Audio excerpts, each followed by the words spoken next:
नमस्कार। तो हम कुछ क्वेश्चंस देख रहे थे आरएचएस के ऊपर बेस्ड।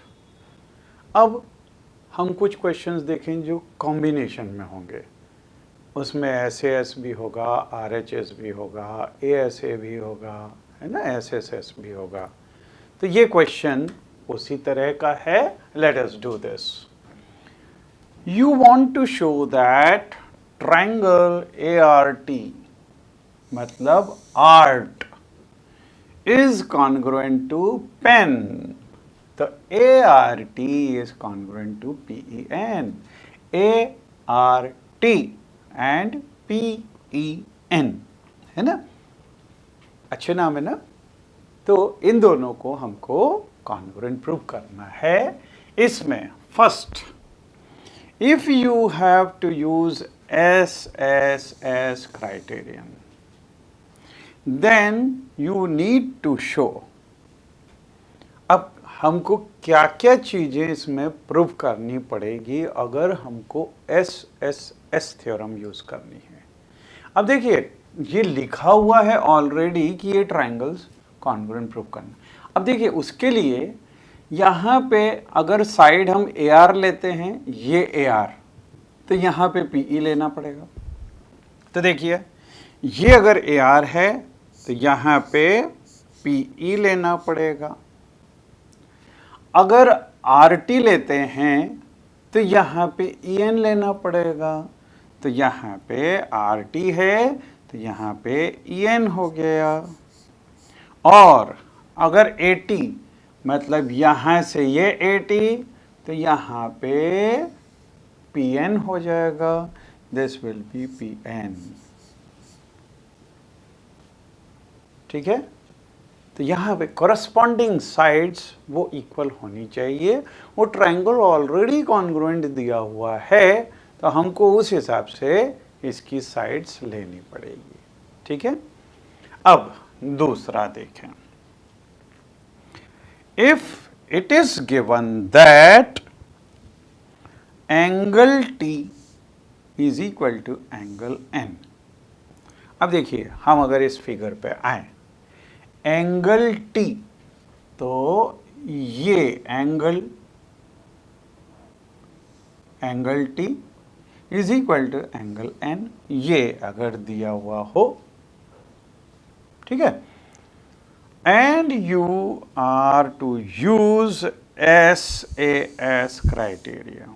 अब जब SAS क्राइटेरिया होगा तो इसको जो साइड्स इंक्लूड कर रही हैं ये दोनों, और यहाँ पे ये दोनों साइड्स इक्वल होनी चाहिए, है ना। तो यहाँ पे देखें, you have to use SAS criteria, you need to have. अब देखिए RT, अगर हम यहाँ पे लेते हैं RT तो इधर लेना पड़ेगा EN। तो RT is equal to EN।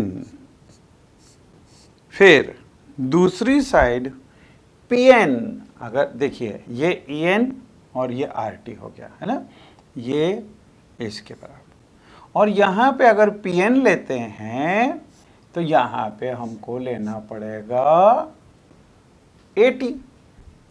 तो PN इज इक्वल टू ये हो जाएगा AT, क्योंकि PN यूँ लिया तो यहाँ पे AT लेना पड़ेगा SAS थ्योरम के लिए।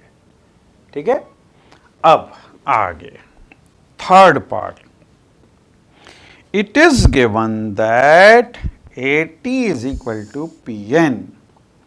तो ये AT is equal to PN दिया हुआ है, and you are to use ASA।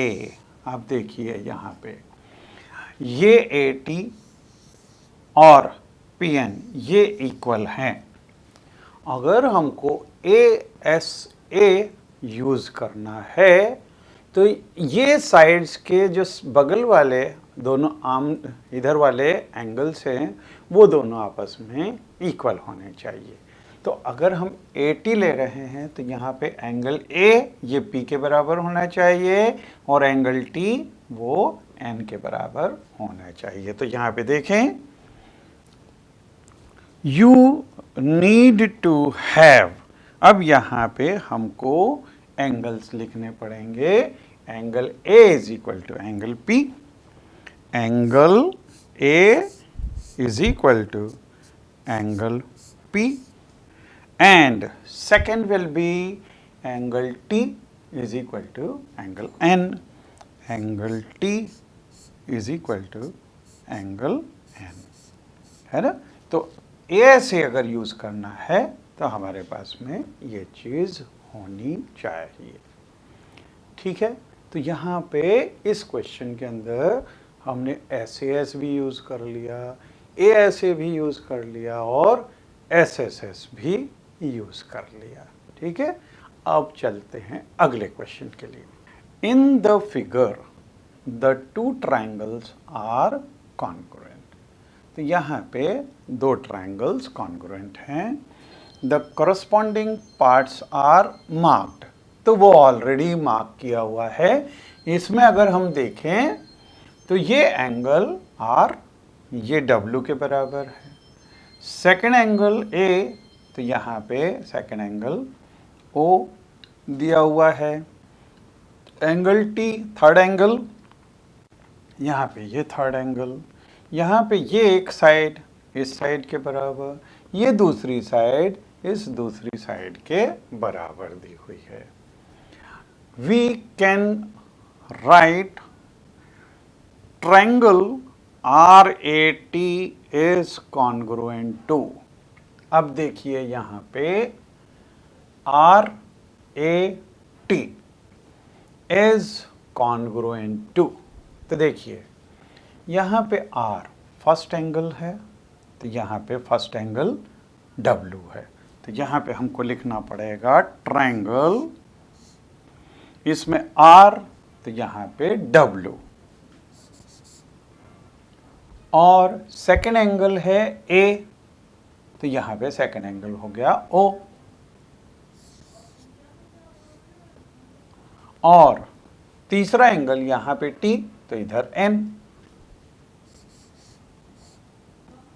तो यहाँ पे ट्रायंगल रेट वो ट्रायंगल वन के बराबर होगा, मतलब RAT is congruent to WON, ये दोनों ट्रायंगल्स कॉन्ग्रुएंट होंगे, है ना। अब नेक्स्ट वाला, कंप्लीट द कॉन्ग्रुएंस स्टेटमेंट। अब इसमें भी हमको यहाँ पे फिगर के अंदर देखिए, अब यहाँ पे ध्यान रखना, यहाँ पे ये एंगल Q पहला है और इधर T है, ठीक है। दूसरा एंगल P है और यहाँ पे दूसरा एंगल R है। तो जब दो एंगल्स इक्वल हैं तो तीसरा एंगल ऑटोमेटिकली इक्वल हो जाएगा। तो यहाँ पे तीसरा एंगल बनेगा ये वाला, और इधर तीसरा एंगल बनेगा ये वाला, ठीक है। तो ट्रायंगल्स का जब हम कॉन्ग्रुएंसी देंगे, यहाँ पे QRS, Q मतलब तीसरा एंगल, R मतलब ये दूसरा एंगल, ये Q नहीं, ये तीसरा नहीं, ये इधर फर्स्ट एंगल है इस ट्रायंगल के लिए, ये फर्स्ट एंगल, ये सेकंड एंगल, और फिर यहाँ पे थर्ड एंगल, तो QRS।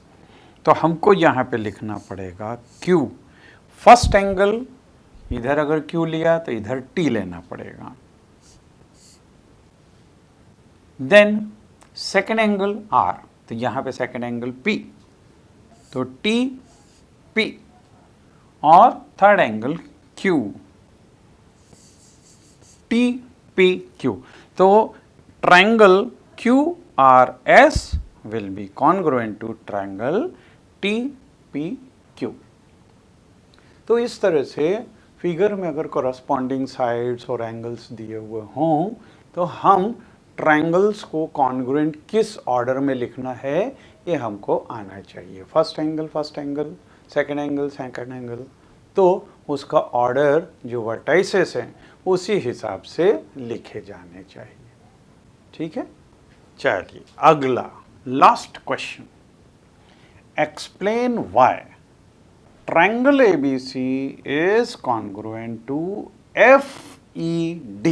Now see in this, यहाँ पे एक तो पहली चीज देखिए, ये एंगल 90 डिग्री और यहाँ पे ये एक एंगल 90 डिग्री दिया हुआ है। हाँ, फिर एक एंगल A दिया हुआ है, ये एंगल F के बराबर दिया हुआ है। देखिए जहाँ पे भी 90 डिग्री आता है वहाँ पे सबसे पहले स्ट्राइक करता है कि आरएचएस थ्योरम तो नहीं लग रही, लेकिन यहाँ पे आरएचएस थ्योरम नहीं लग सकती। क्यों? क्योंकि आरएचएस थ्योरम के लिए राइट एंगल के सामने वाला हाइपोटेन्यूस यहाँ पे राइट एंगल के सामने वाले हाइपोटेन्यूस के बराबर होना चाहिए, लेकिन ये तो दिया ही नहीं हुआ। अब जब ये नहीं दिया हुआ है मतलब आरएचएस तो हो ही नहीं सकती। साइड ये वाला दिया हुआ है, ये साइड और ये साइड दोनों इक्वल दी हुई है, लेकिन इसमें एक एंगल यहाँ दिया है दूसरा नहीं दिया हुआ है, इधर भी एक एंगल दिया है लेकिन दूसरा एंगल नहीं दिया हुआ है। तो डायरेक्टली तो आप सीधे नहीं बोल सकते कि ये बाय ए ऐसे थ्योरम होगा, लेकिन हम अगर ये वाली चीज लिख दें कि अगर ये दोनों एंगल्स इक्वल हैं तो ये तीसरा एंगल भी इस तीसरे एंगल के बराबर होगा, because sum of the interior angle of a triangle is 180। तो जब दो एंगल्स इक्वल हैं तो ऑटोमेटिकली तीसरा एंगल इक्वल हो जाएगा, और जहां तीसरा एंगल इक्वल हुआ तो ये नॉन इंक्लूडेड साइड ऑटोमेटिकली ये दो एंगल्स के बीच की इंक्लूडेड साइड हो गई। So these will become congruent by ASA theorem से ये दोनों ट्राइंगल्स कॉन्ग्रुएंट होंगे। ठीक है, तो इस चीज को हम यहाँ पे एक्सप्लेन कर सकते हैं, एक्सप्लेन व्हाई। तो इसको हम लिखेंगे since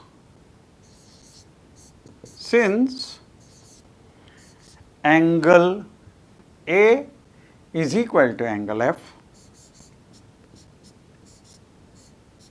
reason is given. Angle B is equal to angle E, angle B is equal to angle E.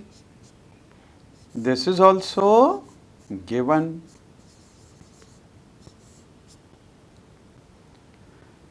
Therefore,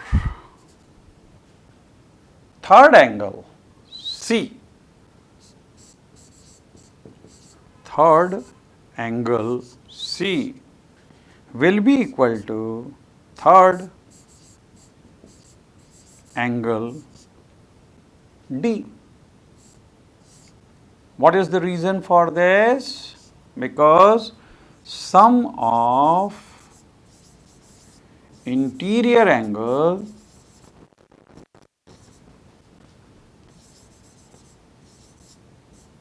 of a triangle is 180 degree. तो इसीलिए तीसरा एंगल इस तीसरे एंगल के बराबर हो जाएगा। And therefore and also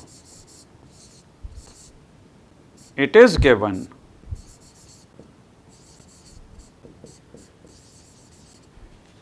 BC is equal to DE. BC is equal to DE. This is also given, but these are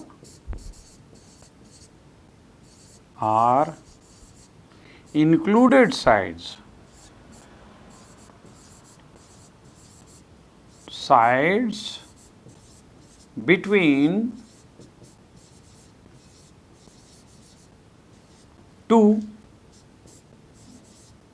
given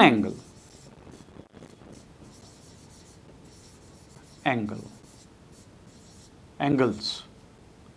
Therefore, तो ये ऑटोमेटिकली इंक्लूडेड साइड हो गई. Therefore, triangle ABC will be congruent to triangle FED by ASA.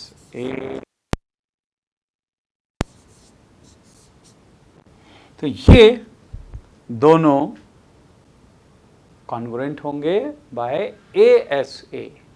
ठीक है. So with this we finish this chapter. Thank you.